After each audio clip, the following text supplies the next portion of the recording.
all right. So hopefully my connection and everything is better. I don't know if I should tag him in this video or not, but he's a great advisor, a great businessman, and I just ran into him or bumped into him. If you're not from Mississippi, you probably don't even know what ran into me. I bumped into him in this gym, right, that I'm at exercising. And you all need to tune in to this, right? It's Queen of Credit here. This is going to be one of the most powerful videos I've ever made on credit, right? The topic is why credit is a con game. And this is going to be one of the most powerful videos I ever made, but I might tag him in this video. But I just discussing some things in credit with him. And thank you for the digital love. Thank you so much for the digital love. You all not going to see me at my best, but here we go. And one of the things that he told me, that if people have not paid for my services, thank you, Rob, for the digital love. Thank you all for tuning in. Hit like and hit share. And turn on the notification when I go live on Facebook. This is going to be one of the most powerful videos I ever made. So I hope I can keep my breath and stamina. And if you're on Facebook, subscribe to my channel. Hit that subscription button. Right next to it is the bell notification button. Also hit that button, right, so you can get notified when I'm live. But one of the things that he informed me was for people that have not paid for my services or have any, that I have any equity with, they're not my paid clients. I don't deserve to give you my time or attention to your opinion or your comments. The people that deserve that attention and time, hello Antonio, are my paid clients. So, you know, if people get upset and say, hey, I'm trying to call you, I want to talk to you, and they want to pick up the phone and talk to me for free, and they have no equity with me, they're not my paid clients, then you don't deserve that time and attention. So, first of all, I want you all to know that credit restoration is not a process where you pay someone and you sit on your hands and you do nothing. Now, if you want a credit business like Lexington Law, some of these other credit repair companies that slowly and methodically are taking your monthly payments to fix your credit, then that's what you need to go with, right? I've had clients that signed up on a Friday. Tuesday, after they received their consultation, Tuesday, their affidavits was mailed out to, let's say, Experian, right? Not Equifax or TransUnion, because every affidavit is customized to that client's needs and what's in their best interest.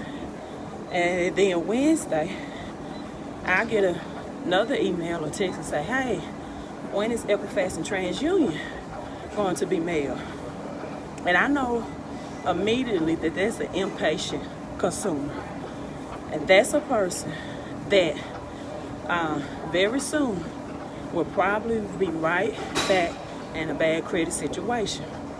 Because you can't tell me that you can pay anybody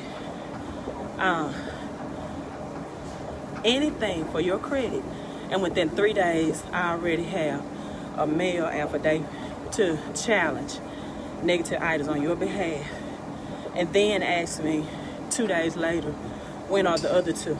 I have hundreds of clients that I work with, and you're not the only one that I'm working with. You can't sit on your hands and twiddle your fingers in this process and want a hands-out process.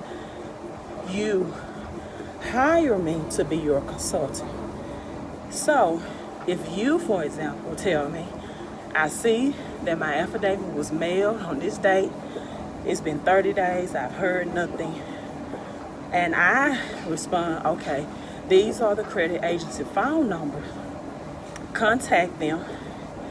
And you're still emailing me? I'm going to cease communication with you, because you don't get instructions 2 or 3 until you follow instruction 1.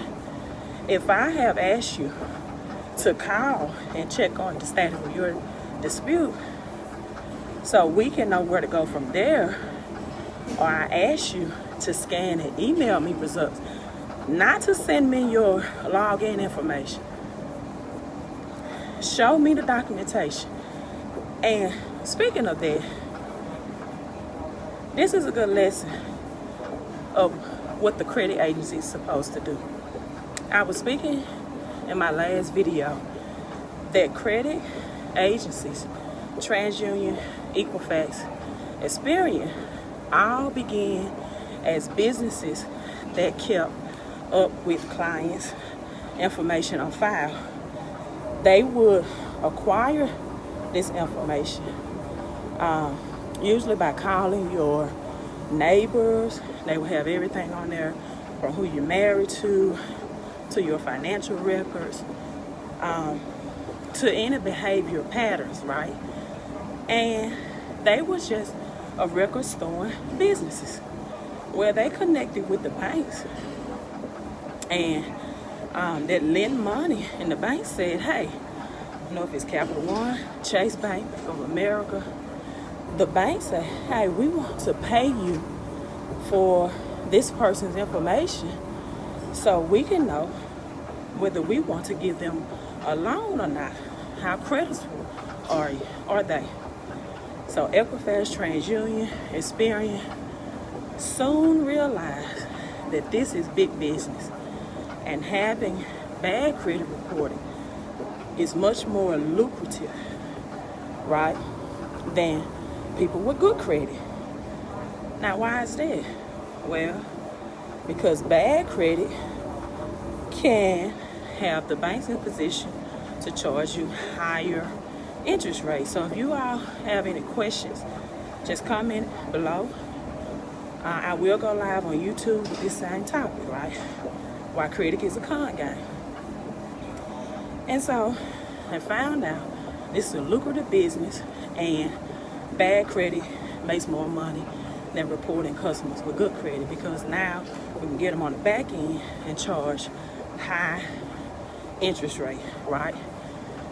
And so that's how it all started. So back to asking for verification. I know that deserves an angry emoji, you know. And so now they got to, okay, we're keeping, when they got to computers of keeping the files, what a lot of consumers don't understand is, okay, I'll comment on the Equifax breach, Antonio, is that all 3 credit agencies were, you were the one who got breached. Okay, all 3 credit agencies are required to keep physical copies, carbon copies of your information on file. So that's why I don't ask them to verify. See, one method of verification is that these credit agencies connect the account to any address. Thank you for the digital love that you have on file. So if you have 4 addresses and you're trying to remove an item that has been reported wrongly or without that documentation on file that they're supposed to have, then they're verified with an address. So did you all know that? If a collection was filed for you when you lived at apartment ABC, and now you move to apartment complex AB, well, if the ABC apartment address is still reporting, then that's a means of verification. So I never ask the collection agency to verify anything. What I ask them to do is prove it. So back to my clients. You can't randomly call me and say, hey, I haven't heard anything from the credit agencies, right? Number one, if you have not called, I cannot call and represent you. I'm not you. I'm not you. So you have to call. Hey, I mailed in my affidavit on this day to dispute these items. It's been 30 days. Is my or are my accounts in dispute? Give me an update on the status. Again, you cannot pay someone to repair your credit, restore it, or whatever you need done, and sit on your hands, twinkle your fingers, and do nothing in the process. You have to get documents notarized, right? You have to be willing to pick up the phone, and you have to be willing to check the status of your report. Same way, if you cannot send me a physical document, you should receive a large white envelope in the mail, right? This will usually be good question, balance coaches. That's why I cleared out my Facebook friends, because I want new people to be able to share this information with. And I had 5,000 friends, so I'm deleting a lot of inactive friends. So balance coaches ask, why is that you can look at your credit score and find different scores? Okay, I answered it along with Antonio question. And so you have to show me and provide me the evidence that you received in the mail in order for me to give you the next game plan. The same way the credit agencies have to. Scan it, email it to me. If you have not received anything, you're going to have to tell me that you've made a phone call and this is the results of the conversation. And this is the information I got. So, why credit is a con game? Antonio asks, Equifax breach. I was one of the ones who got breached. How do I file it? You should be able to go directly to Equifax website. Also, www.ftc.gov/Equifax breach. Or just Google Equifax breach, and if it brings you to ftc.gov or Equifax direct website to file complaint, then you go there. But let me tell you something about that. With the Equifax breach, initially they stated that we will pay, $125 or provide you with free credit monitoring. It didn't say both. Say you could possibly get either or for free for up to these years. I think it was 4 years. Let me tell you about data breaches and identity theft. It's perfectly orchestrated.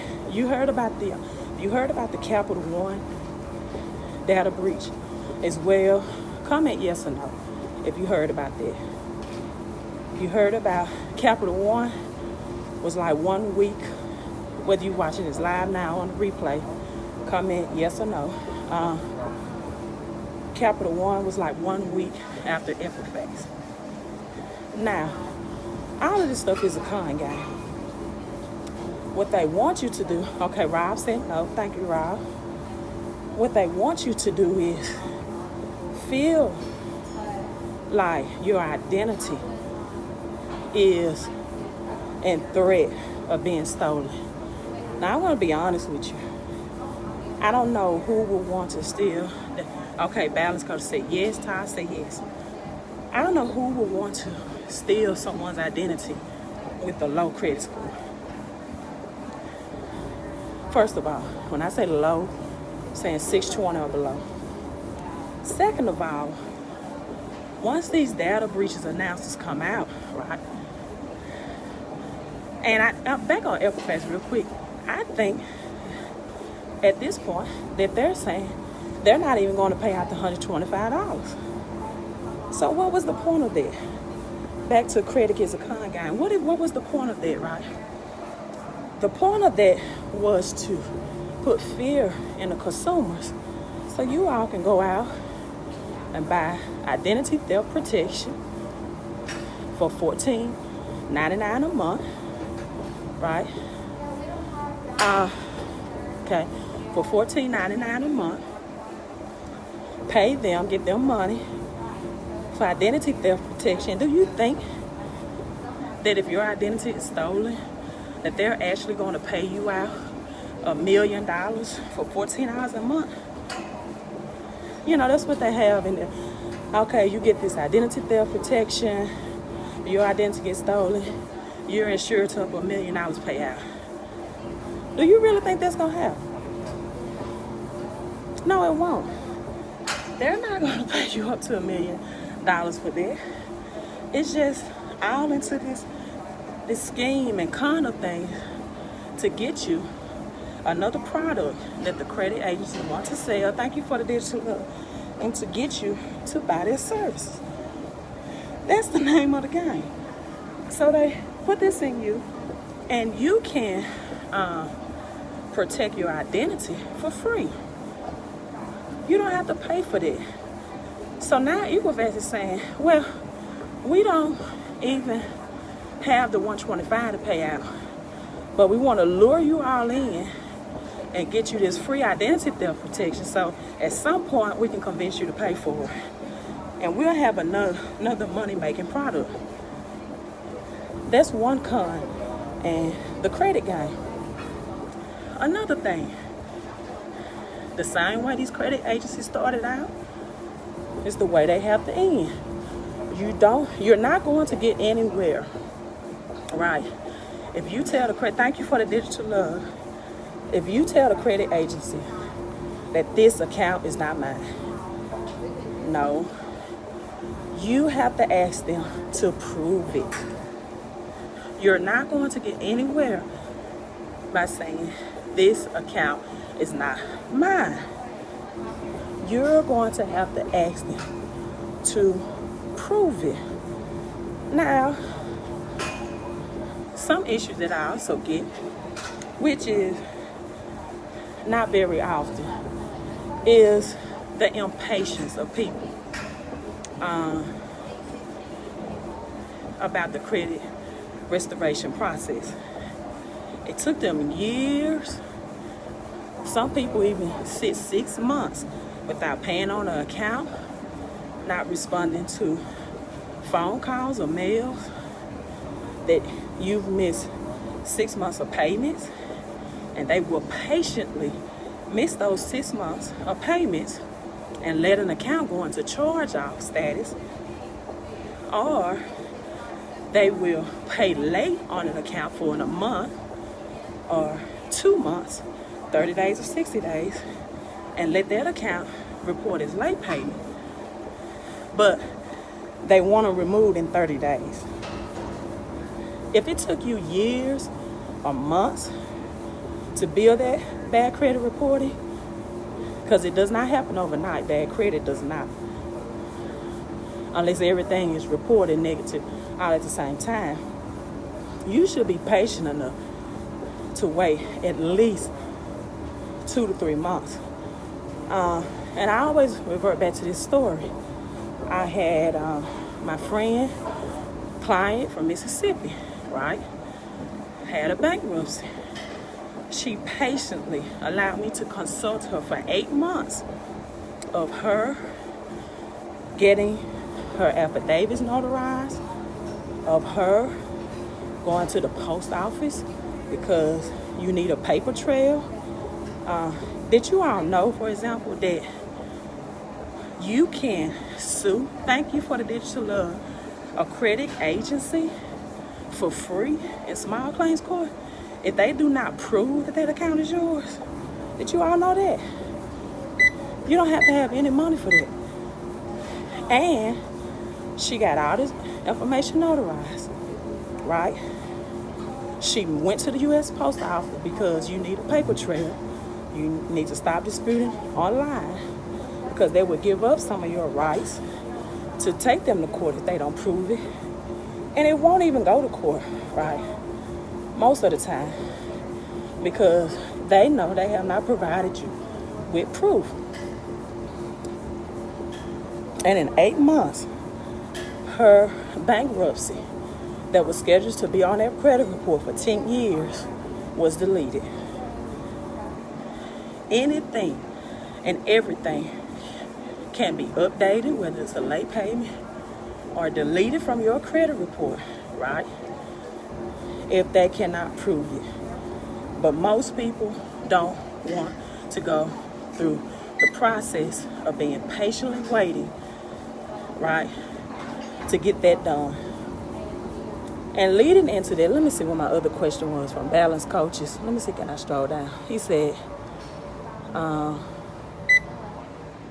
okay, why is it that you can look at your credit score and find different credit score? That was a great question. For the person that asked, how can you contact me on Facebook? You can send me a message here, a messenger, or email me at LD, that's for LaTanya DeLoach, LD at 𝒞𝓄𝓒𝓄𝓒𝒾𝓄𝓒.com. Will someone type that in, please, that's watching live? My email address is LD at 𝒞𝓄𝓒𝓄𝓒𝓞𝓒.com. So, your credit score have different scores for a lot of reasons. Sometimes some accounts have more addresses. TransUnion, Equifax, Experian have more addresses reporting than others. That will produce a lower score. Sometimes you have a collection that may be, for example, reporting on TransUnion, but it's not reporting on Equifax or Experian. If you have over a 750 credit score, for example, and you get one collection reporting, that will lower your score 100 points or more and more.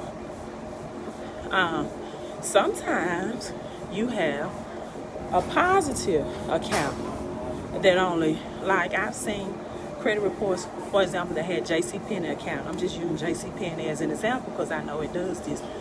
And JCPenney was reporting on Equifax and TransUnion, but not Experian. And it was positive reporting. That means that person paid on time as agreed, but because it was not reported on Experian, Experian showed the lowest credit score. TransUnion Equifax was much higher.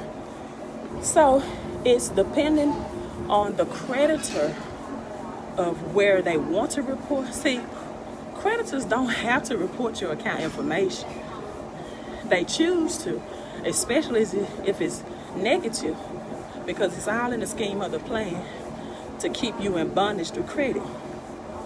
And so, but when it's positive, sometimes you'll find that they won't even report to all 3 credit agencies. And so that's why I consult people of where they can get accounts when they pay positive status that will report to all 3 credit agencies. So that's very important. So those are factors that affect why your 3 scores will vary. Oops. Let me turn this back around. I was trying to look at the questions. Sometimes it's just hard for me with my nails. Another question. Okay, I answered it. How can I contact you on Facebook? I answered that one. Thank you, Balance Coaches. He put my email address in. That's correct. LD at 𝒞𝓄𝓒𝓄𝓒𝓞𝓒𝓞𝓒.com. Thank you for the digital love. So let's go back to the con game of credit. Proverbs 22:1 says a good name should be more desirable than great riches. Then say you should not desire great riches. It just said your name should be more desirable. So 2 things out of that. Number 1, how do you have a good name in this financial world? is through your credit report. So you should desire that more first than great riches. Why is that? Because when you have a good name, you can get great riches. You all understand that? Yes or no? You all comment for me, yes or no? And I'm going to switch over to my exercise. When you have a good name, you can create great riches. You all understand it? Let me know. Yes or no? And I'm going to show you how. Credit, just like money in the Bible, that says it's not good or bad, it's how you use it. That's why the Bible states that the love of money, not money itself, is the root of our evil. The love of money. So, for example, I have some people, that have 750, 800 credit scores, and they will die doing nothing. Well, let me say it this way. They will die with a high credit score and end up in retirement living paycheck to paycheck on a retirement or Social Security and combined at the same time. That will give them a quality of life that they cannot even afford to say that it's quality. Let me say that again. I have some people that will die with a 750, 800 credit score, and the only thing they have to show for that is I have a house, I have a car, and they'll end up in retirement, right? And they won't have enough money in retirement to even live a quality of life. So, learn how to leverage your credit to create wealth. Now, I'm gonna give you an example. My daughter right now, she's 19. Okay, I just purchased her a vehicle with cash. I didn't purchase the vehicle for 5 figures. I purchased under 6 figures. It's well maintenance, very nice, well kept. It's a Lexus. Lexus, out of all the vehicles I know and driven, give me the less maintenance issues. So it's an educated decision. And when she gets 25, my vision for her is I put her on credit cards account as an authorized user to build her credit score. So when she turns 6 years, well, not 6 years, 5 years, because she'll be 20, the 17th of this month, which is next week, next Friday. At 25, I want her to use that credit score to get tangible things. What I mean by tangible is assets. I want her to have real estate that's worth $150,000 or more, or $200,000 or $50,000 in equity, $30,000 in equity, so that her income on paper will look high and that she can have residual income, right? So she can understand how to make money work for her and not just work for money. You all understand that? That's how you make credit work for you, to create riches. Now, if I didn't have financial education, this is how I could use the same scenario to hurt my daughter and not help her, right? I could have had low credit score, so I could not pass that generational wealth of vision to her. Let's say I had a low credit score, and now because of my low credit score, I'm not able to get qualified to get my lights turned on, or my utility. And now because of that low credit score, I put the light bill in my daughter's name, right? Because I can't put it in my name. Put it in my daughter's name. Now, when I move out of that apartment or rental house, I let the light bill go into charge off. And now my daughter hits 18, 19, 20, want to start using their credit. They have a 500, 600 credit score because I put a utility bill in their name, and now it's passing them on bad credit. So you can do generational wealth with credit, or you can do generational disaster with credit for your children. It's all about your mindset. It's all about your credit score. Because I tell people all the time, credit is for poor people. Credit is for poor people. I want you to think about this. I live in Mississippi, right? And in Mississippi, the median household income is $50,000, right? So, you apply for a credit card in Mississippi, and the median household income is $50,000. Hold on. Y'all gotta try to bear with me. It's $50,000, right? And we average the highest and low credit scores. Then it's going to be hard for you to get a high credit limit, even if you have good credit, because of this geographical location. The income status and the credit scores on average is low. But let's say I live in Mississippi, which I do, and then I create a business LLC entity somewhere like Delaware, where the median household income is $140,000 a year, and the average credit score is 720.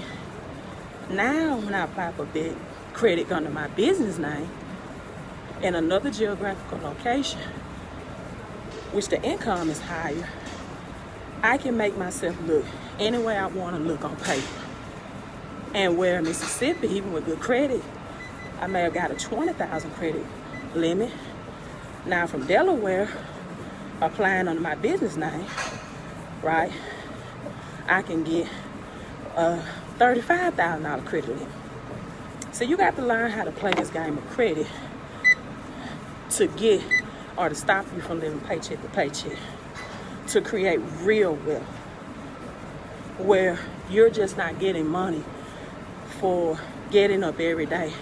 Thank you for the digital love and working a job, because it's all you've been taught to do. Then if your health fails, or it's time for you to retire, thank you for the digital love. You still don't have enough retirement income, right, coming in to live a quality of life. So you use credit, which is created out of thin air, which is the invisible. You know, the Bible says faith is the substance of things hoped for, the evidence of things not seen. To me, that's credit. Credit is the invisible, or the intangible, that helps you acquire the visible or the tangible. When people are rushing to get a high credit score, or get I have people that reach out to me and say, hey, I want usually free advice or a phone call about my credit, and they don't even have a copy of their credit report. How can I even consult you on something you don't physically have in hand or know how it's reported? You can't get advice, and I don't give free advice or a consultation without, number one, having your credit report already in hand. And I'm not talking about having Credit Karma that only shows, thank you for the digital love, TransUnion and Equifax, right? And then you don't know what Experian shows, because as I stated earlier in this video, all three credit reports have different reporting, and the scores are going to be different. So that's number one. So what I want people to do is to learn this con game of credit. Learn that anything can be reversed, meaning your late payments, if they don't have proof, are removed, right? If it's a collection or charge off or bankruptcy. But understand, you can't sit on your hands and expect somebody to do all the work for you. You was partaker in creating your bad credit, and you're going to have to be a partaker of help getting it fixed. For my clients and those of person who have paid for these services, you get their attention. If you have not, thank you for the digital love, then I have no equity in you. I don't have a reason to spend 30 minutes on the phone with you when you don't even have a report anyway. So at that point, it's just a candid conversation that's going to be unproductive for me, you, but especially for my paid clients, because they deserve that attention. They deserve that consultation. They deserve that focus.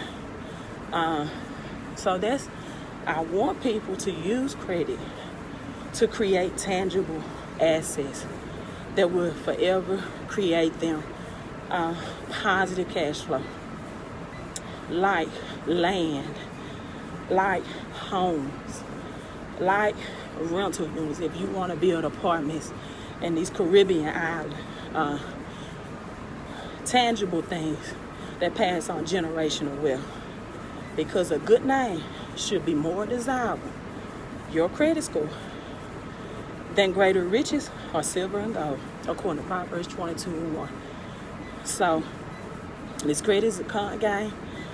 Last thing I want to say, then I'm ending, is that you have to understand that why these do-it-yourself letters don't work, right? For every credit situation, bankruptcy, charge-off, collection, late payments, there are different laws.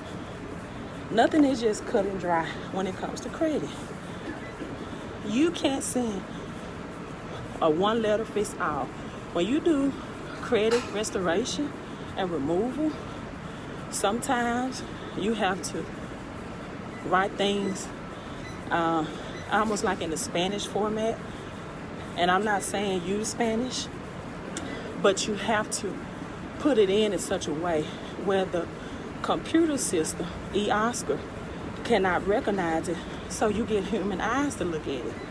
So you have to have your font, right, in a certain format. You have to use certain color ink or printing paper to bypass the electronic system that the credit agency use to verify these letters, because the electronic system just scan the letters through. And you want at some point human eyes. Just know that these people have been strategically trained. They work for the credit agency. They're probably making about $10 an hour to keep your negative information on your credit report, right? It is not in their best interest or the credit agency's best interest to remove that information, because again, they're making $1 billion profit. So they don't have people working for them there to say, hey, I know this is not proven, so let's make sure this get deleted.